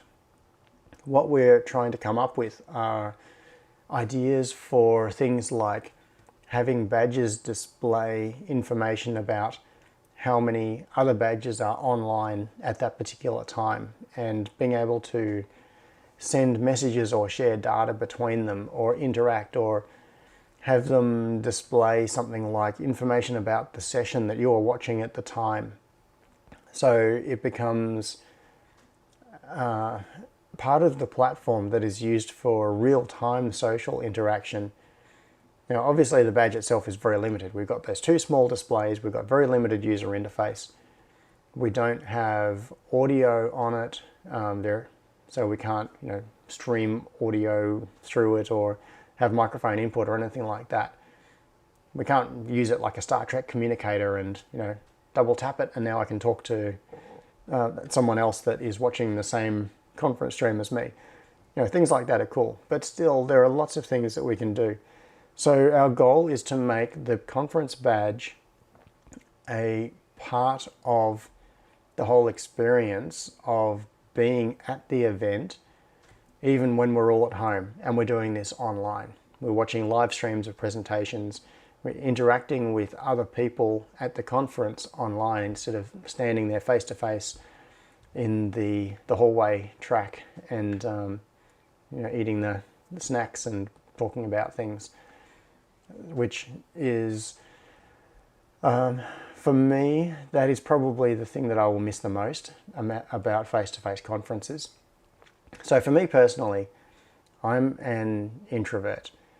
It costs me energy to interact with people. And if I spend a lot of time interacting with people, I then need to go and spend time alone and recharge and build up my energy again. But that doesn't mean I don't like interacting with people. I actually really do like interacting with people. It's just that it takes energy from me, and then I need to recharge and power up so that I can do it again. And I really look forward to events like LCA as a chance to be able to get face to face with people. Like for a lot of the year, I'm anticipating I'm going to LCA in January, and that's a chance that I'm going to have to see people that I will only see once a year and hear what they're up to and share updates on our lives.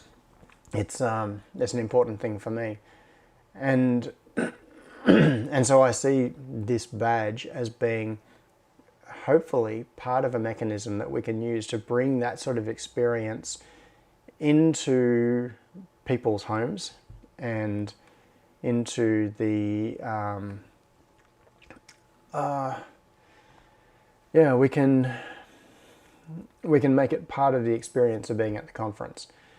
And that is one of the reasons that it is important for us to not just produce a limited number of badges, because we don't want e-waste. We don't want to produce more badges than are going to be used, or more badges than people will register for the conference and then have to throw a bunch of them away. That's really wasteful.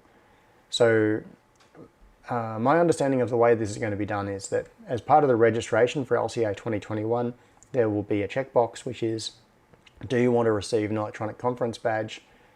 And if you say yes, and it's possible to ship it to you, then one will be shipped to you.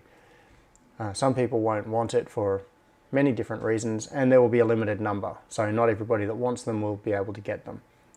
And that is where things like the DAG badge, the DAG badge project, let's go back to that one, come in. So this is essentially my version of a DAG badge. It's the swag badge, but it's a DAGgy version of it. And it's homemade and just made with jumper wires and soldering bits and pieces together. No custom PCB at all.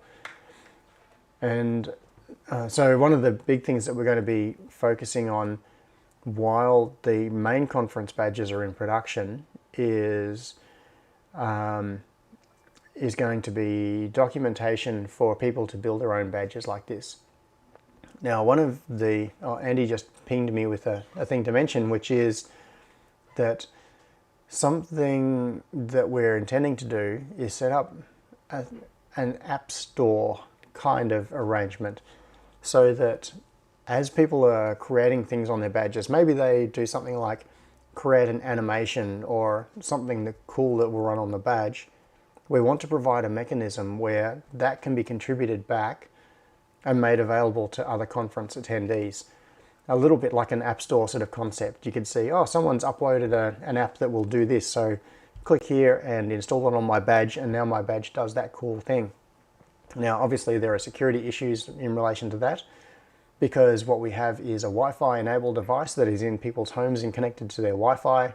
So we don't want to be doing, network scans. We don't want to be loading malicious code onto it. So there's going to have to be some control around people creating code that run on the badges and then uploading it to the store, and then other people downloading it and installing it on their own badges. But the idea is to be able to make this as much of a community initiative as possible. So it's not just a matter of I've been sent something and I turn it on and I use it as it was intended.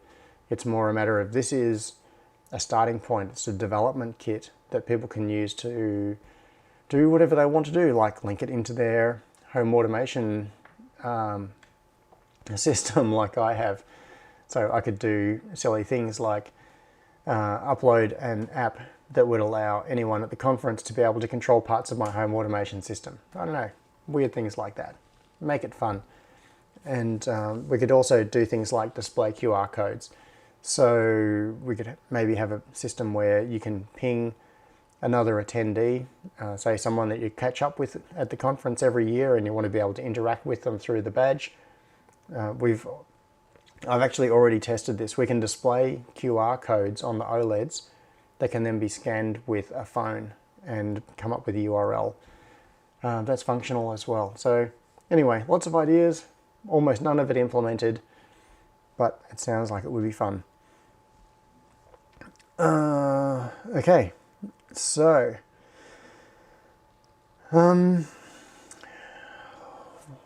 where am I up to?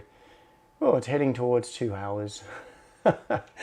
You see what I mean? Right at the start of this, I thought, I said I've got 2 things to talk about, and I will think it takes 10 minutes and it will take the whole time.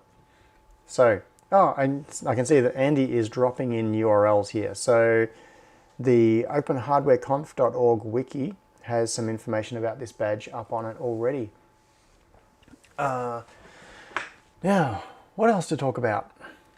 I don't know. It's only a few minutes until the scheduled end of this live stream. And so, is there anything else in relation to the badge that I should mention? Maybe anyone else that's on the badge team could ping me and let me know. I might have forgotten stuff. I have been paying almost zero attention to the chat. All right, so oh, James said talk about creating the USB socket with a PCB. Okay, cool. Just as a little throwback, where are we? Where did I put it? This is the display. I had a Leo stick here somewhere, and how can it have disappeared? I was sitting here on the stream like an hour ago with the Leo stick here visible under the camera. It's got to be on the bench right in front of me and I can't see it. So let us do something different. And I'm just going to bring up Eagle and show you the design of the way the USB plug on that works on the Leo stick. But this has baffled me. How can I have put it down and then lost it? I might have put it down when I was walking around earlier, away from the camera. Who knows? Okay, so Eagle, Eagle, Eagle, come back to me. Oh, I've got to find it. I've been rearranging all the way I store stuff in Eagle recently, so a lot of things aren't where I expect them to be. Leo stick. LS Leo. Come on, it can't be this hard to find. I've only got 300 and something projects in here. Leopad. Maybe it's somewhere else. Did I move it into a different section? Did I move it into... how can I not be able to find this project? Leo, I'm in the L section. I wonder if I moved it. I might have moved it into... products? No. Is it in projects? No. This is ridiculous. Did I put it into archived? L.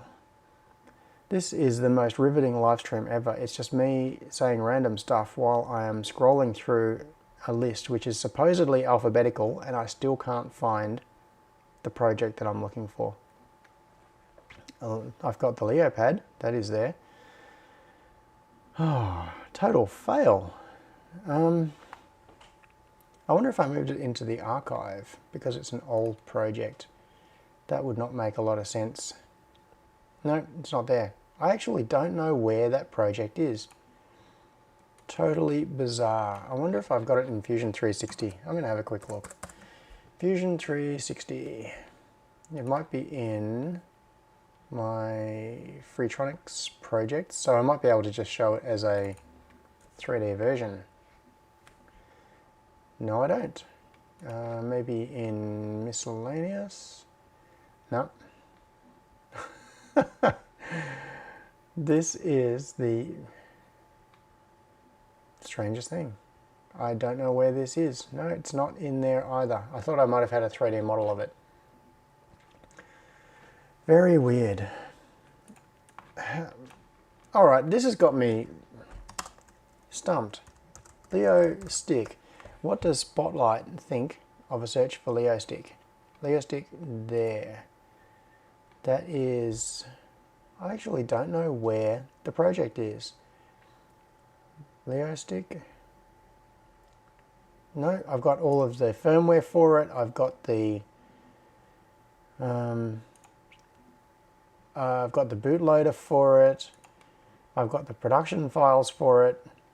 I don't have the Eagle directory. That is really, really strange. All right.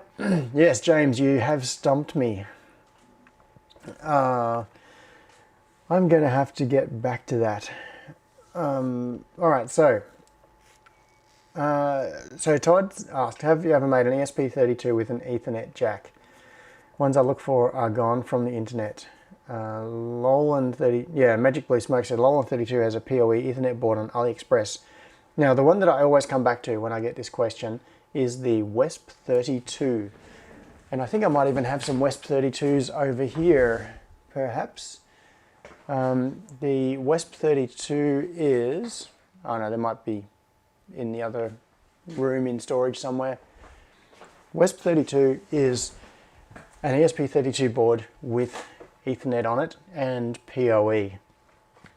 So if you're looking for a really good quality board with an ESP32 and Ethernet on it, yeah, Michael said I'll find the Leo stick now. When I start, now that I'm not looking for it, okay, I'll just go back to looking for it while I'm talking. So the WESP32 is an ESP32 board that that I've taken a bit of inspiration from. And to answer the question directly, which is, have I done it? Was that the question? Yes, have I ever made one? No, I have not. I have not yet done a board with an ESP32 on it, and I have found the Leo stick. And the I haven't done a board with an ESP32 and hardwired Ethernet. It's something that I've actually been thinking about a lot because there are a couple of projects where I want to do that. One is the famous light switch controller project, which has been an in progress and on hold thing for so long. My prototype of the new light switch controller is designed to have either a Raspberry Pi or an Arduino board in it as the main controller. But what I've had in my mind is doing a version that has, in fact, I probably do have this in Eagle, is doing a project where I put the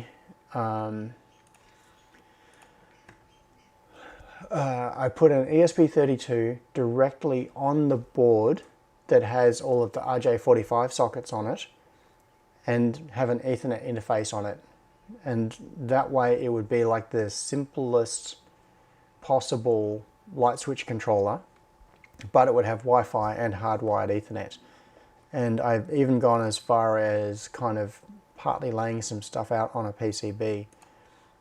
But let's not get into that right now. I'm going to, yes, this. Well, I'm not really sure that there, now that I've spent so long looking for this, I'm not sure that there is a huge amount to tell about this. Let's go to the microscope where we might get a bit of a better view of it and get some illumination happening. All right, so this is the Leo stick. That's as zoomed out as it goes. And you can see it's got the ATmega32U4 on it there. If I spin it around that way, you'll be able to read it. And there's the ICSP header at the end. There are a couple of RGB LEDs. And there's the crystal. So this whole thing is an Arduino Leonardo, but it's the size of a USB memory stick. And it's got all of the headers on it. So it's all the same headers as an Arduino Leonardo. It's also got a piezo on the bottom so you can do sound output, and the RGB LED so you can do blinky. But the thing that's interesting about this, excuse me, which I think is quite cool, is that with this board, I designed the geometry of the USB plug directly onto the PCB. So the whole PCB, this USB plug, is just part of the PCB, and it's been routed to the correct dimensions. So the board comes in, and the width there, let's have a look at that, is the correct dimension to go into a USB plug, whatever it is, 12 millimeters. So it's 12 millimeters wide, and it's fabricated on PCB that's 2 millimeters thick because the thickness of the socket, in fact, I've got a socket right here. Let's bring this into view. So this is a USB socket. It's actually a USB extension lead, so you can see the socket that is normally fixed on a device like a laptop. I'll move this off so I can get the focal distance right. And you can see that there is one side with the contacts on it, and that is where the plug goes in. So the orientation of the plug, you can see this is Enig, so that's gold plated on the copper, slides in so that those gold fingers make contact with the contacts inside the USB socket. Now you can also see that they are different lengths. The outer ones are the power connections, so ground and 5 volts, and the inner ones are data. And that is so that when you slide it into the socket, the power connections make contact first, and then the data connections. So the microcontroller has time to power up, and you don't have weird situations like applying power to a digital I/O pin when the device itself doesn't yet have a proper ground reference and proper power. So it's a kind of cool trick that is useful in very limited circumstances, and it's not that hard. Like once you've seen it done, you think, oh yeah, that's really obvious. It's not difficult at all. All you got to do is put the pads on the PCB in the right position, and that's it. Just fabricate the PCB, and then all you have to do is plug it in. So with this, I can. You could imagine, for example, this USB socket could be on the edge of like it could be on a laptop. So that's the side of the laptop, and then you just grab the Leo stick, plug it in, and you're alive. In fact, I'll plug this into power, and you can see the thing start up. Now I'm going to plug in, which way does it go? I can't remember. I don't want to get it wrong, so I'm not going to plug that display in. But this is a little 128 by 32 OLED. I think it's 0.91 inch. And I put that on a tiny little prototyping board, so that plugs into the top. So what this gives you, if those two are plugged in together, actually I will power it up. So let's figure out which way around it is. Power is down there. Where is 5 volts on this? 5 volts and V in and ground is down there. So that means this one must be oriented that way. And then if I power this up, plug it in, yeah, so we get a little display on there. It says Leopad V1.0 starting up, line 3. That's just because I was doing a test to display some stuff on the OLED. So this whole thing it's a bit thick because of the headers that I've used on here. You could make the whole thing thinner. But essentially this is an Arduino with a display that you can plug straight into your USB port and then send messages to it. So that's kind of cool. Anyway, if you feel like trying to make a PCB with, oh, interesting idea. So Chris just said, is it possible to make the connection two-way or there be dragons? The problem with making it two-way is that the other side of the connector will short it out. So there definitely be dragons here. Let's switch back to the microscope, and you can see that the bottom side of it, actually let's rotate it around so it's a normal orientation, and I'll find a pointer. If the inside of this socket was insulated, then yes, you could make it reversible, which would be cool. That would be something that most USB connections can't do. But unfortunately, we've got the connections on this side, and this side is just the metal case. And if you put it in the wrong way around, it's going to short across the pins on here. And I don't think there is a really nice way around that.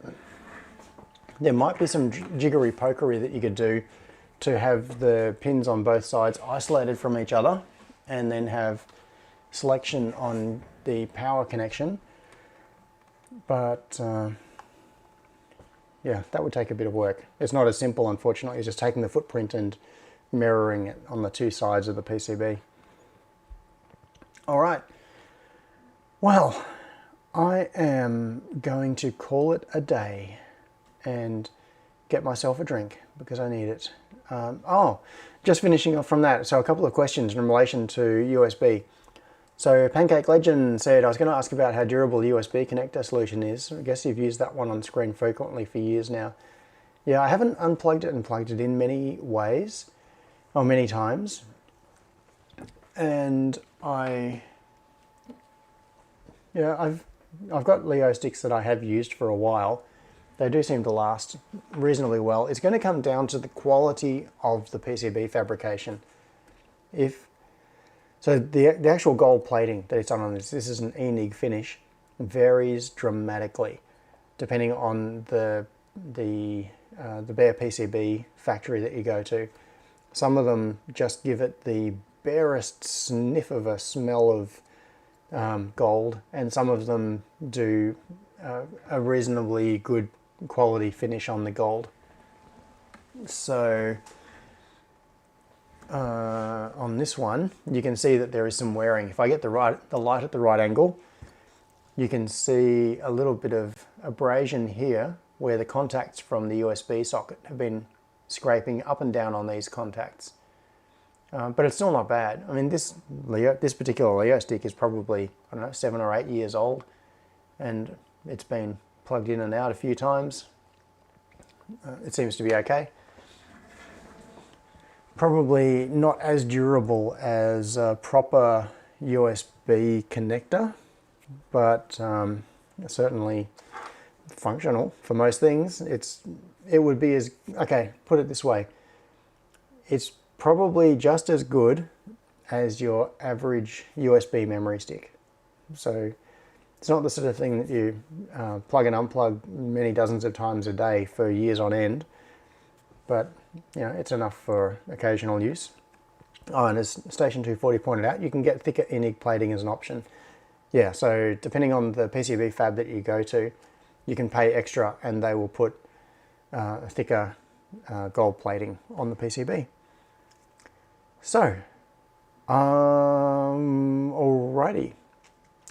Thank you for coming along. I am going to sign off now, get myself a drink, relieve my throat, get some lunch, and so come back next week. Oh, yes, I should mention, next week I am going to have not one, but 2 guests on the show. I'm going to have Daniel Coe and his brother Michael.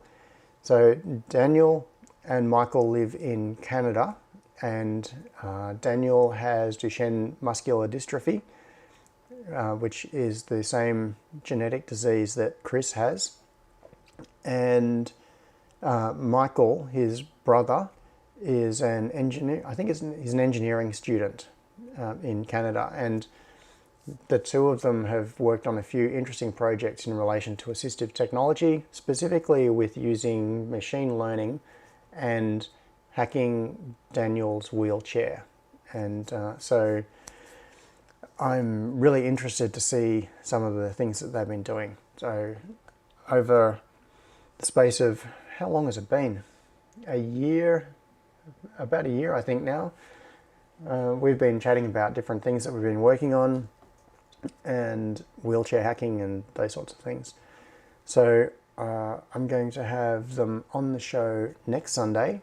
We're going to talk about some assistive technology projects and wheelchair hacking, and that should be really cool. So please come along next week and see Daniel and Michael. For now, have a fantastic weekend, and I will talk to you next time. See ya.